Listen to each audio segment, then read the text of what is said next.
Greetings, everyone. Hope all of you are having an absolutely fantastic day. We are back again with King Arthur, Knight's Tale. And this time I want to talk about Lady Isolde, a sage that you can pick up in the game who has some really interesting mechanics that I'm looking forward to getting into. First of all, how do you recruit her? She's actually not a part of the main story or any side quest or morality. Instead, in order to be able to recruit her, you have to finish the events that you get for this guy. So you will recruit Sir Christian, I think, as part of the main story. But if not, you definitely get a side quest that allows you to recruit him. And then you don't have any other official quests with him, but you're going to get event pop-ups where basically he's trying to save her.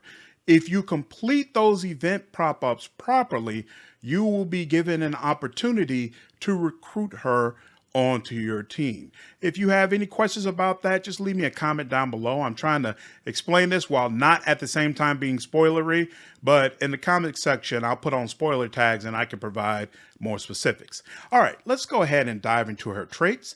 So she's popular. Healing vitality at the hospice costs 50% less for this particular hero. She's also thankful. +1 loyalty for each relic equipment, making it very easy, as long as you're Old Faith, to be able to go ahead and increase her loyalty. She's also impious. -1 loyalty if a Christian decision is made in a mission. So once again, you're going to be able to easily keep her loyalty up if you're Old Faith, but if you're not, you might have difficulty with her. All right, going into the abilities. Sheer Strike does 100% weapon damage to an adjacent enemy.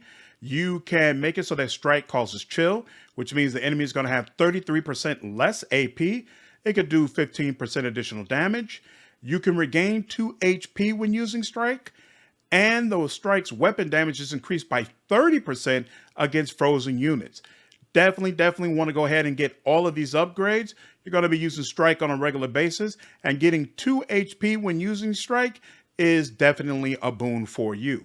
Next up is Freezing Attack. Deals 100% weapon damage to an adjacent enemy and freezes them for 1 turn. You can upgrade this where it's going to gain 50% armor breaking, 20% vulnerability for the duration of the freezing attack.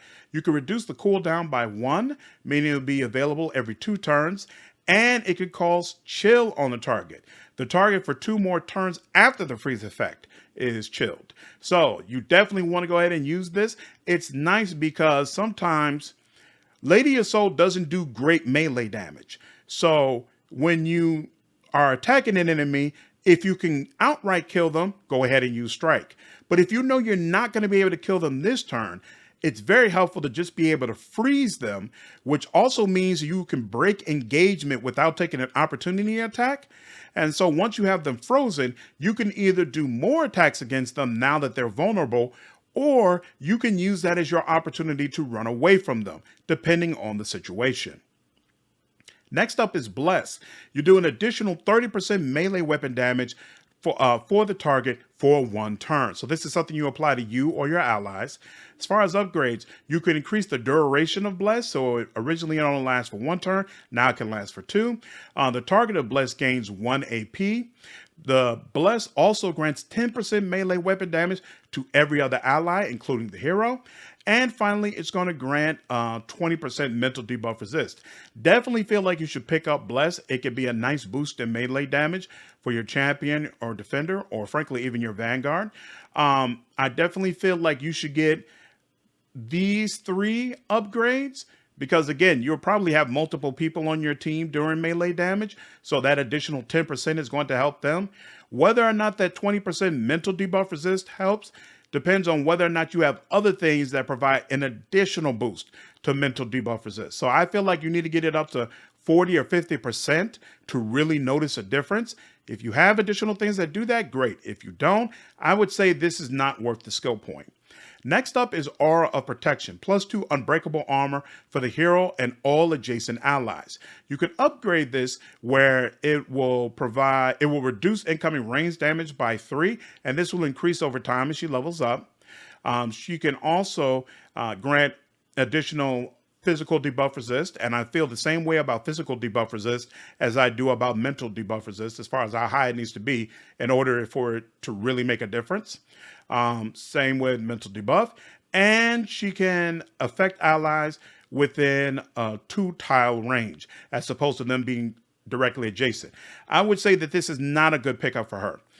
Even though she does melee damage, most of the time you're going to probably want her in the back. She is not well armored. She's not really built for direct combat. And so usually she's not going to be close enough to give this protection to your defenders and your champions or other people who might really need it. And therefore, I would say I don't think this is a good pickup for her.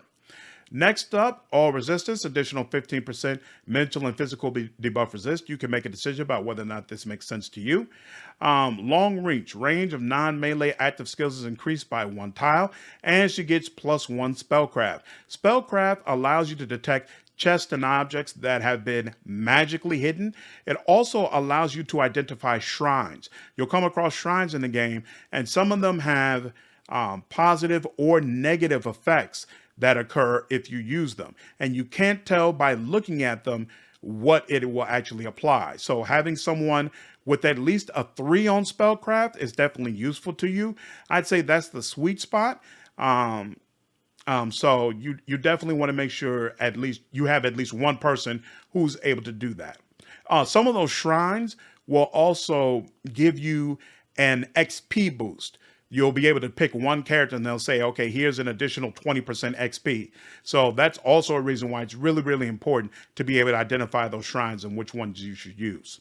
And then next up is Favorite. The first support spell cast during the encounter costs no AP. She's got plenty of support spells available to her. I definitely recommend you go ahead and pick this up. Speaking of support spells, Inspire. The hero and allies gain +2 AP for 1 turn. You can upgrade this where the Inspire will reduce everyone's cooldown by 1 turn, but it will increase Inspire's cooldown by 1 turn. I would recommend you go ahead and pick this up anyway. Being able to get everybody's powerful abilities back 1 turn quicker is a really, really powerful effect. And you get the ability to essentially negate that increase by taking this other upgrade. So definitely go ahead and pick it up. Inspire also gains +1 movement AP for the duration. I would say that this is not worth it at this point in the game. An additional 1 movement AP probably doesn't do all that much for you. And it can remove chill, freeze, slow, and stun from affected units. There are a bunch of different enemies that will try to apply those different status effects on your team. So being able to just snap your fingers and remove it is actually very beneficial. I would recommend you go ahead and get this. And of course, go ahead and pick up this ability. Being able to add 2 AP can be the difference in whether or not a particular character is able to attack once or twice in their turn. So yeah, definitely go ahead and pick this up. Next up is Global Protection. Gain 26 temporary HP for 2 turns. You can upgrade this where the AP cost is reduced by 1, bringing it to an overall cost of 1, +3 armor while Global Protection is active, and this will increase over the course of you gaining levels. Casting Global Protection removes all negative effects from the hero, and you can increase your mental and physical debuff resist by 20% while you're using Global Protection. So Global Protection is definitely nice.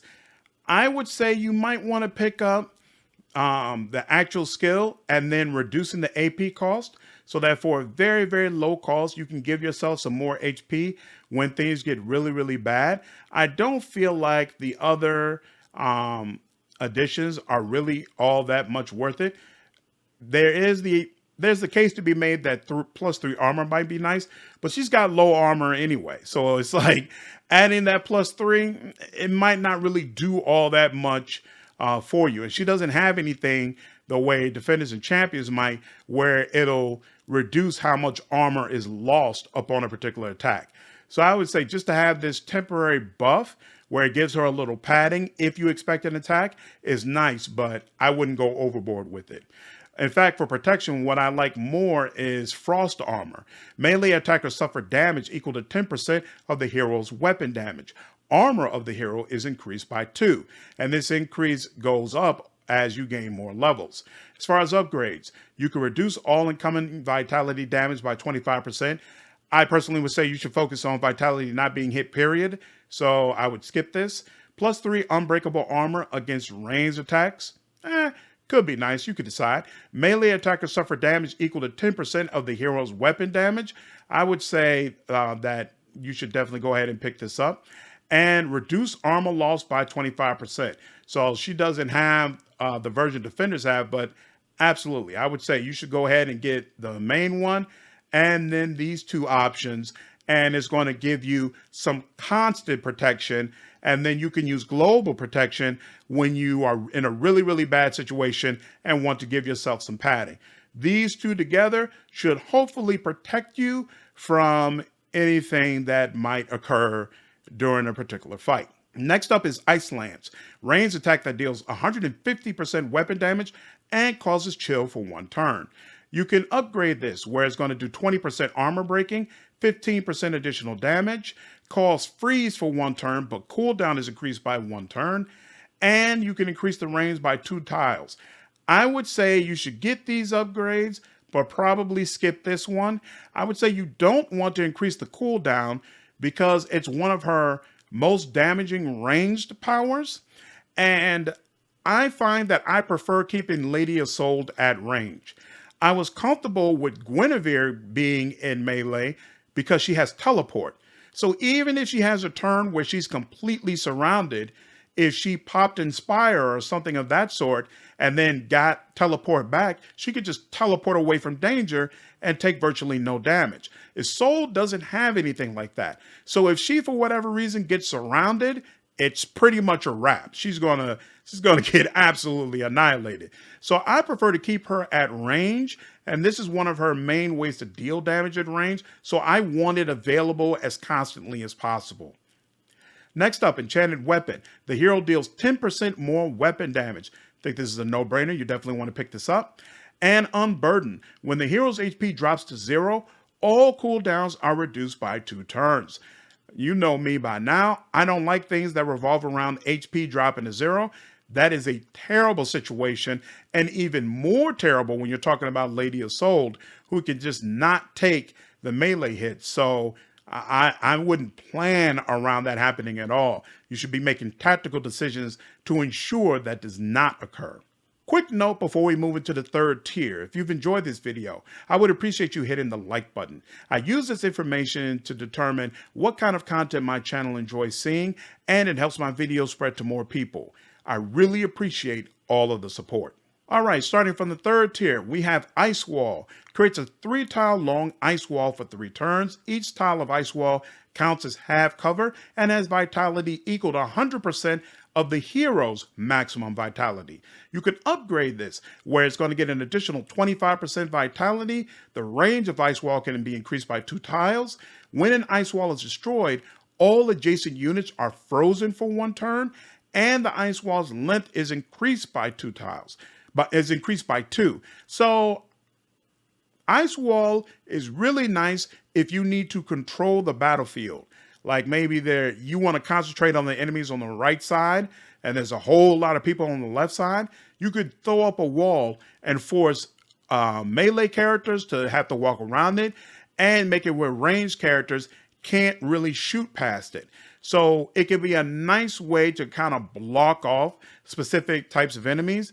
But just me personally, that's not the way that I play. Most of my characters are melee. I actually want the enemies to close in on me so that it's going to be easier for me to just go ahead and take them out. So I ignore this, but depending upon the difficulty you're playing or your particular play style, it might work for you. Next up is Soothing Words. Restores 4 HP to the hero and each ally after each encounter. You can upgrade this where the hero and each ally regain 2 armor when choosing the Armorsmith Kit resting action.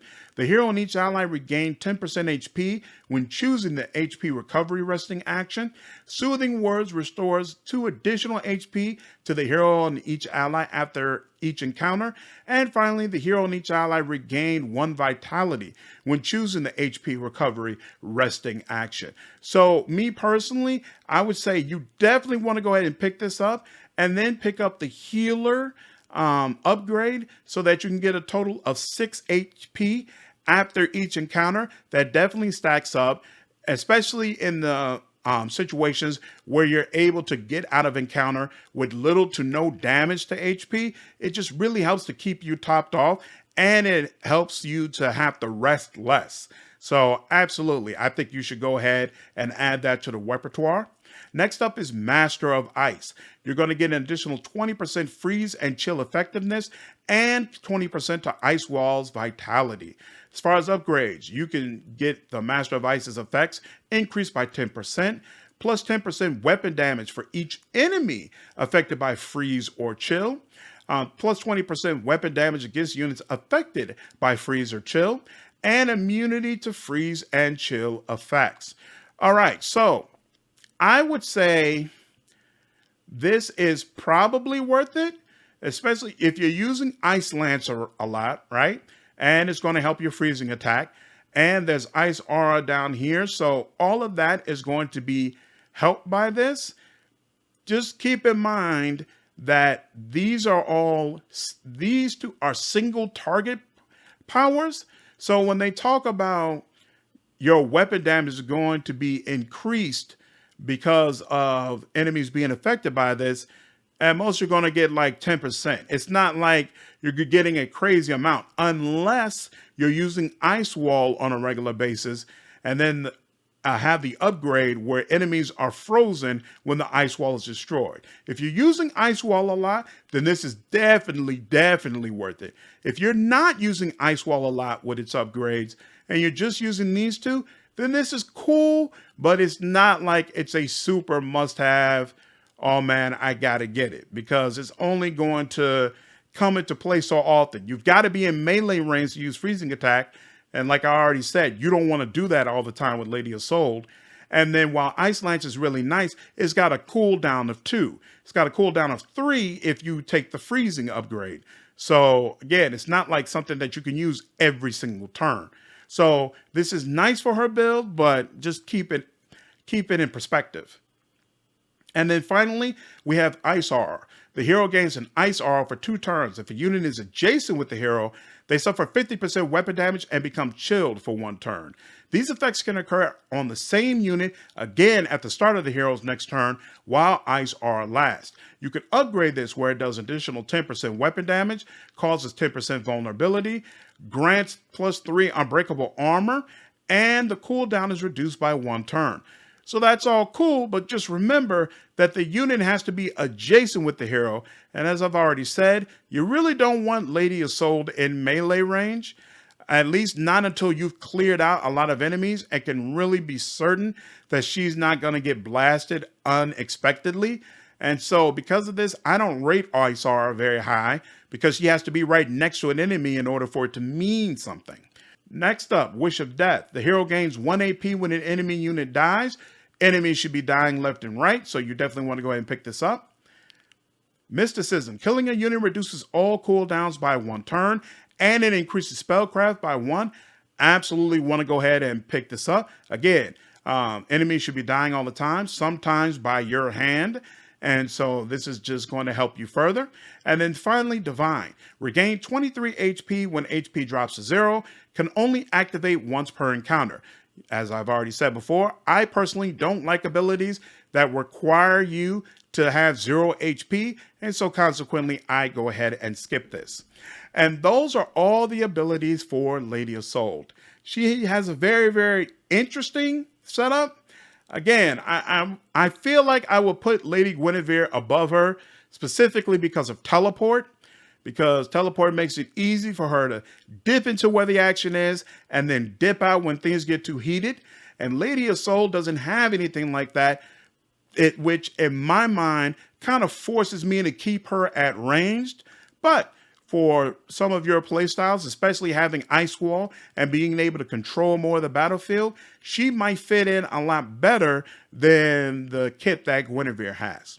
Hope all of you enjoyed this video. If you did, please leave me a like, share this content, and subscribe to the channel if you haven't already. I will see you all in the next video. Take care.